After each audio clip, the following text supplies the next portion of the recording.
मुझे एक ही बात याद आ रही है आपकी, आज भी अभी भी वही बात याद आ रही है। सच में न्यू नेट थे, डिलीवरी भी आपने कराई। और उस दिन मैंने बोला था कि हम एडल्ट होंगे, आज फाइनली वो दिन है कि हम एडल्ट हैं और आपकी वजह से है।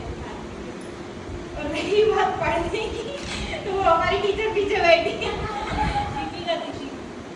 बाकी मेरा पढ़ने का कोई ऐसा मोटिवेशन नहीं है। आराम से 2 घंटे सो सो जाते हैं। चाय को टाइम दो।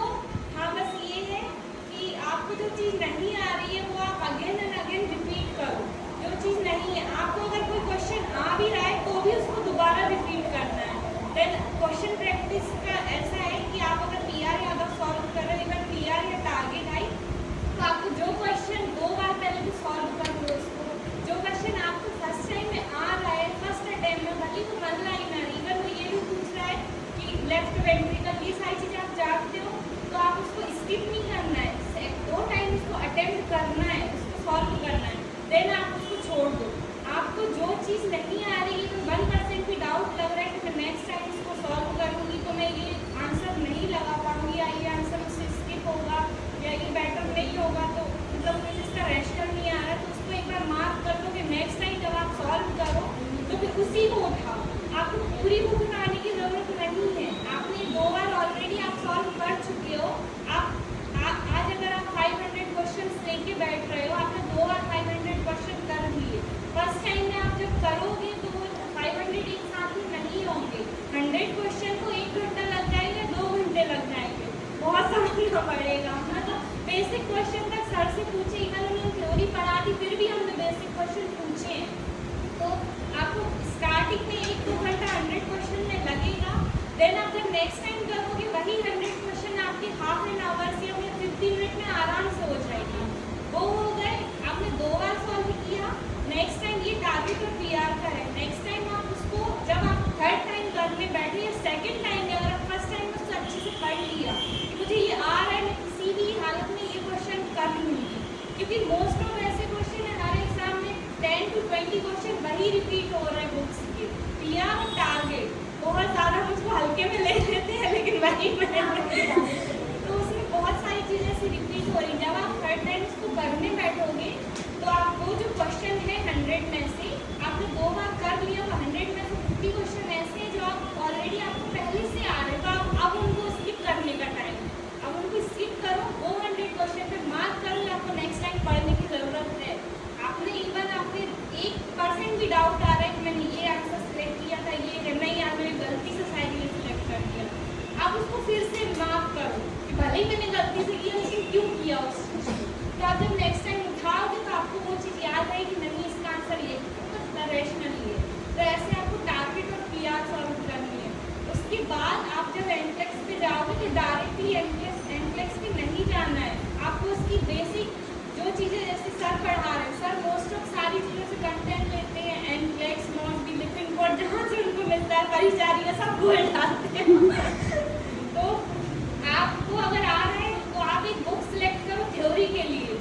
सर पढ़ा रहे हैं वो थ्योरी बहुत सफिशिएंट है, लेकिन आपको कुछ कम टाइम ऐसा होता है कि बहुत सारी अभी DSSC का एग्जाम दे के आई, उसमें कोई भी जो भी एग्जाम दे के आएगा 5 क्वेश्चन ऐसे मिलेंगे हमें बिल्कुल ही नहीं आ रहे हैं, और वो 5 क्वेश्चन पक्का बुक में है, लेकिन वो कहीं ना कहीं स्किप हो रहे हैं। तो अगर आपको थ्योरी आपके पास टाइम है तो आप थ्योरी के लिए एक बार एनक्लेक्स उठाओ या कोई सी बुक उठाओ, एक बार और आपके साथ नोट्स भी रखो और उसको भी रखो। सर ने दिया है, प्रॉपर डाटा दिया है, लेकिन एक बार आप थ्योरी भी पढ़ो।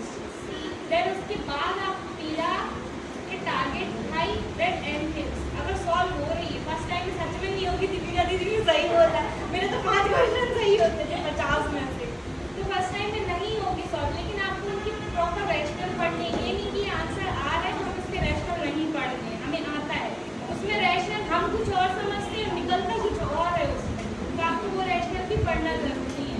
आप फर्स्ट टाइम में सबसे पहले पीआर, टारगेट, उसके बाद एनक्लेक्स पे डायरेक्ट किसी बड़ी चीज़ पे नहीं जाना। मॉस भी तो मैंने आज तक पहले की थी मेंस में, वो भी 100 क्वेश्चन की होंगे, आज तक कभी मॉस भी नहीं उठाई। और अब जो है पहले का लेवल था जब 200 क्वेश्चन आते थे सर एम्स में, तब उस टाइम पे आते थे मॉस भी एनक्लेक्स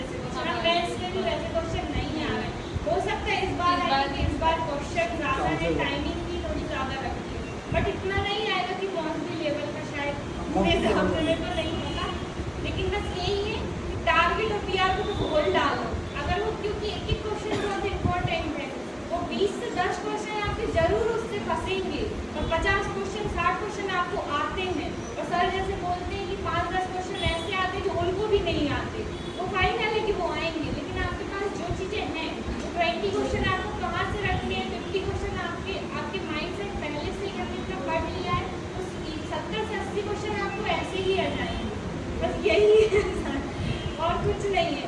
बाकी थ्योरी के लिए आप अगर जैसे प्रैक्टिस कर रहे हो तो थ्योरी प्लस क्वेश्चन दोनों एक दिन में दोनों को टाइम देना है। ऐसे नहीं आज पूरी थ्योरी पढ़ ली कल हमने क्वेश्चन कर लिए।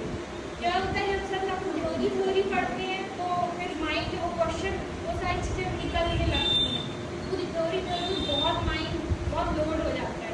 तो थ्योरी पढ़ रहे साथ में आप उसके साथ में डेली, अगर आपने ऐसे आज ऑफलाइन ही खत्म की तो आप एक साथ में ये मत तोड़ लो कि एक शेड्यूल बनाते, हम लोगों ने बहुत शेड्यूल बनाए नहीं, हम लोग को चलता ही नहीं है, 10 दिन चलता है कि आज थ्योरी करेंगे, कल क्वेश्चन करेंगे, आज 100 क्वेश्चन करेंगे। आपके माइंड से जैसा हो रहा है, आज हम थ्योरी कर पा रहे हैं, क्वेश्चन कर पा रहे हैं, उस बेस पे स्ट्रेस लेके नहीं करना है कि हमें थ्योरी भी करना है, क्वेश्चन भी करना है। तो थ्योरी भी नहीं हो पाएगी और क्वेश्चन भी, जल्दी जल्दी के चक्कर में लगे रहेंगे कि हमें थ्योरी पढ़ना है, हमें 5 घंटे के अंदर खत्म करनी है। तो आप ऐसे खत्म करो कि बस खत्म ही करते रह जाओगे, पढ़ना भूल जाओगे उस चीज़ को, वो माइंड में नहीं बैठेगी। तो आप ऐसे पढ़ो कि आपके माइंड में रहे। आप भले 2 दिन ले लो, क्योंकि बहुत सारे लोगों के पास में भी बहुत सारा टाइम है, अभी नहीं है जैसे पूजा भी है उसके लिए तो जस्ट ऐसे पढ़ो कि आपके माइंड में रह जाए। और जो भी है, जो आपके सीनियर है, कोई भी हो, सर के पास टाइम नहीं होता रिप्लाई करने का, फिर भी उनको मैसेज करती हूँ मैं कि सर इस क्वेश्चन का आंसर क्या है, फिर भी। लेकिन आपके जो ऊपर सीनियर हैं, जिनका आपको लगता है कि हाँ ये बता सकते हैं, दैट टाइम आप उनको कॉल करो। जरूरी नहीं है बिल्कुल मत सोचो कि 2 बज रहे हैं 3 बज रहे हैं, आपको कंफ्यूजन है, आप उनसे जरूर गाइड करो, आप उससे सॉल्यूशन भी निकालो, लेकिन एक बार उनसे भी पूछो, सबके व्यू पॉइंट अलग अलग होते हैं उस चीज़ में।